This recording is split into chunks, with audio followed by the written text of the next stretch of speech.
అనే కార్యక్రమం ద్వారా మన తెలుగుదేశం పార్టీ అధ్యక్షులు ప్రస్తుత ముఖ్యమంత్రి చంద్రబాబు నాయుడు గారు ఎన్నికల మేనిఫెస్టోలో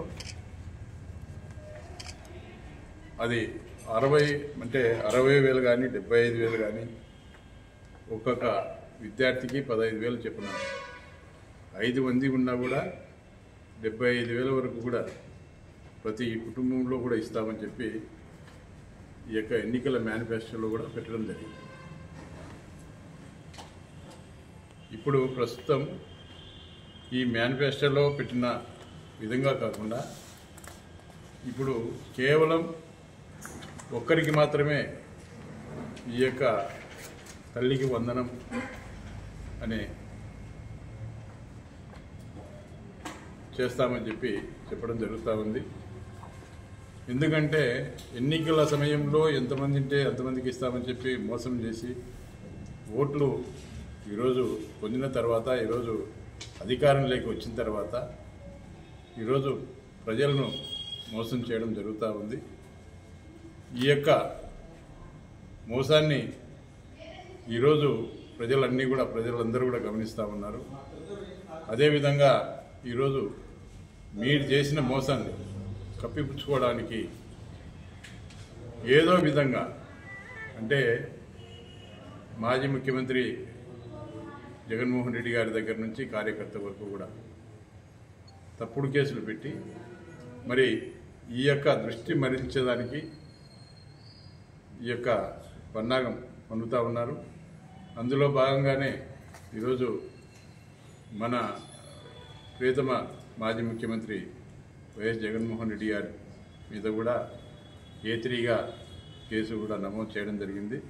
ఎప్పుడో 2021 సంవత్సరంలో జరిగినటువంటి ఒక ఇన్సిడెంట్ను మరి ఆ రోజు ఇదే హైకోర్టు కానీ సుప్రీంకోర్టులో కానీ ఇదే కేసు విషయం కూడా ఆ రోజు ఒక డాక్టర్ల బృందానికి కూడా ఈ యొక్క కేసును మరి పంపడం జరిగింది.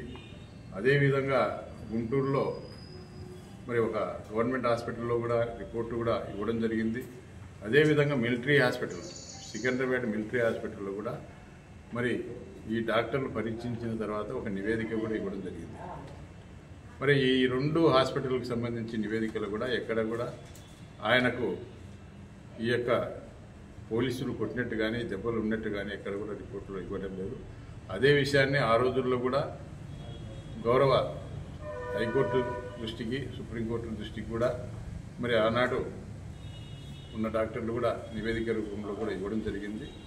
మరి ఈరోజు సాక్షాత్తు ఒక మాజీ ముఖ్యమంత్రి వైఎస్ జగన్మోహన్ రెడ్డి గారి మీద కేసు పెట్టడం అనేది అది చాలా తీవ్రంగా వ్యతిరేకిస్తూ ఉన్నాం. ఎందుకంటే ఈరోజు మరి ప్రతి ప్రభుత్వంలో కూడా ఈరోజు చూస్తూ ఉన్నాం ప్రభుత్వంలో ఎన్నో సమస్యలు వస్తూ ఉంటాయి. ఉదాహరణకు ఈరోజు నందికొట్కూరులో ఒక అమ్మాయి కూడా చనిపోయింది. దానికి మరి బాధ్యుని మరి చంద్రబాబు నాయుడు చేయాలన్నా? అది కాదు. ప్రభుత్వం అన్న తర్వాత ఎన్నో సమస్యలు వస్తూ ఉంటాయి. దానికి ఒక వ్యవస్థ ఉంది, పోలీసు వ్యవస్థ ఉంది. పోలీసు వ్యవస్థ ఆ యొక్క సమస్యను పరిష్కారం చేసేదానికి మరి న్యాయపరంగా అయితే కోర్టు ఉంది, పోలీస్ పరంగా అయితే కనుక పోలీసు అధికారులు ఉన్నారు. దాని ప్రకారంగా వాళ్ళు ఏ చర్యలు తీసుకోవాలా. మరి ఎవరైనా కూడా ఒక ముఖ్యమంత్రి స్థాయి వ్యక్తిని ఒక పార్టీలో పార్లమెంటు సభ్యుడిగా ఉన్నటువంటి రఘురామకృష్ణరాజు అనే వ్యక్తి నీచాతినీచంగా అంటే నోటికి ఏది వస్తే అది మాట్లాడి మరి ఒక మనిషి ఒక ముఖ్యమంత్రి స్థాయి వ్యక్తిని మనసును కూడా గాయపరిచే విధంగా కూడా ఆ రోజుల్లో మాట్లాడడం జరిగింది. అయినప్పటికీ కూడా మరి ఏ రోజు కూడా ముఖ్యమంత్రి గారు రఘురామకృష్ణరాజు గురించి కానీ ఎప్పుడు కూడా ఆలోచన చేసిన పరిస్థితి లేదు. ఎందుకంటే ఆనాడు చట్ట ప్రకారంగా కేసు పెట్టి ఆయన రిమాండ్కి పంపడం జరిగింది. మరి కోర్టులో కూడా ఆయనకు బెయిల్ కూడా ఇవ్వడం జరిగింది. మరి ఇవన్నీ కూడా ఈరోజు జగన్మోహన్ రెడ్డి గారి మీద తప్పుడు కేసులు పెట్టి అంటే జగన్మోహన్ రెడ్డి లాంటి వ్యక్తినే మేము కేసులు పెడతా ఉన్నాం మీరంతా అని చెప్పి ఈరోజు మరి మాజీ ఎమ్మెల్యేలను కానీ ప్రస్తుత ఎమ్మెల్యేలను కానీ మరి వివిధ స్థాయిలో ఉన్నటువంటి కార్యకర్తలను కేవలం బెదిరించేదానికి భయపెట్టేదానికి ఈ కార్యక్రమాలన్నీ కూడా చేస్తూ ఉన్నారు. అదేవిధంగా ఈరోజు ఈ తల్లికి వందనం అనే పథకం ఏదైతే ఉందో ఈరోజు సోషల్ మీడియాలో కానీ మరి అదేవిధంగా ఎక్కడ కూడా ఎవరు కూడా క్వశ్చన్ చేయకూడదు, ఈ ప్రభుత్వం మీద ఎవరు కూడా విమర్శలు చేయవద్దు, మరి చేస్తే ఈ విధంగా కేసులు పెడతామని చెప్పి ఒక భయం కల్పించేదానికి ఇవన్నీ కూడా చేస్తూ ఉన్నారు. అదేవిధంగా ఈ మధ్య జరిగినటువంటి మనగానపల్లి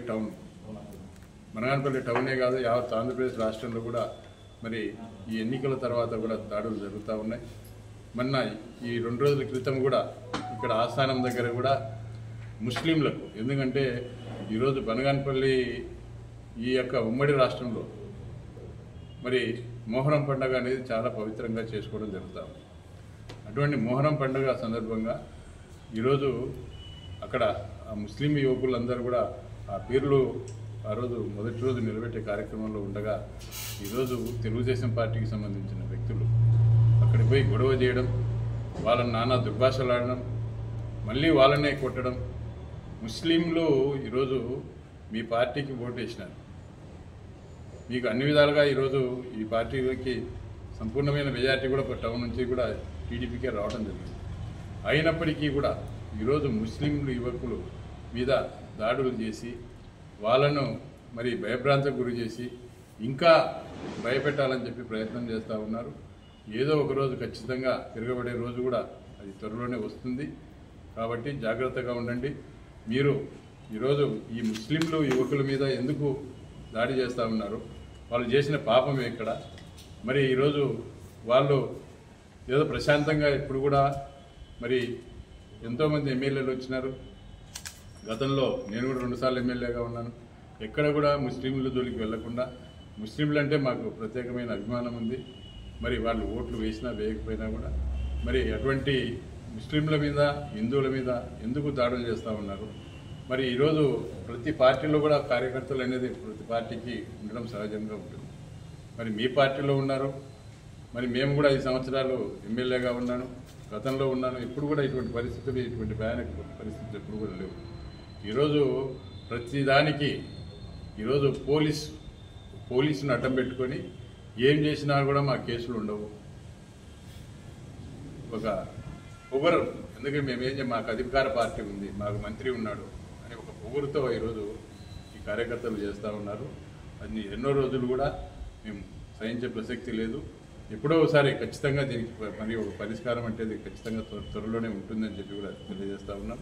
అదేవిధంగా ఈరోజు ఈ యొక్క దాడులు అనేది మరి ఈరోజు చాలా వరకు అన్ని ప్రాంతాల్లో కూడా, ఎందుకంటే గతంలో ఎన్నడూ లేని విధంగా కూడా చేయడం జరుగుతూ ఉంది. కాబట్టి ఈరోజు ఈ యొక్క మేనిఫెస్టో ఏదైతే ఉందో, మీరు ప్రభుత్వం వచ్చింది, ఈ ప్రభుత్వము మరి దీన్ని ఈ మేనిఫెస్టో ఏదైతే ఉందో మీరు ఈ యొక్క పథకాలు ఏవైతే ఈ యొక్క సూపర్ 6 అని పథకం ఏదైతే పెట్టినారో అవన్నీ కూడా ప్రజలకు అందజేసి మంచి పేరు సంపాదించుకోవాలి. దాన్ని ఏదో విధంగా కప్పిపుచ్చుకోవడానికి, మసిపూచి మారేడుగా చేసేదానికి ప్రయత్నాలన్నీ చేస్తూ ఉన్నారు. కాబట్టి ఈరోజు మా యొక్క మాజీ ముఖ్యమంత్రి వైఎస్ జగన్మోహన్ రెడ్డి గారి మీద కేసు పెట్టడం తీవ్రంగా ఖండిస్తూ ఉన్నాం. తప్పకుండా మరి ఈరోజు ఈ విషయంలో మనం కోర్టుకు కూడా వెళ్ళడం జరుగుతుంది. అదేవిధంగా ఈరోజు ఈ యొక్క తల్లికి వందనం అనే పథకంని ఖచ్చితంగా మీరు మరి 6 మందికి కానీ మరి గతంలో ఎంతమందికి మీరు మేనిఫెస్టోలో పెట్టి ఏ విధంగా అయితే మీరు హామీ ఇచ్చినారో ఆ హామీ ప్రకారం ఖచ్చితంగా ప్రతి ఒక్కరికి ఈ యొక్క తల్లికి వందనం అనే పథకం చెందాలని చెప్పి మేము కోరుతాం.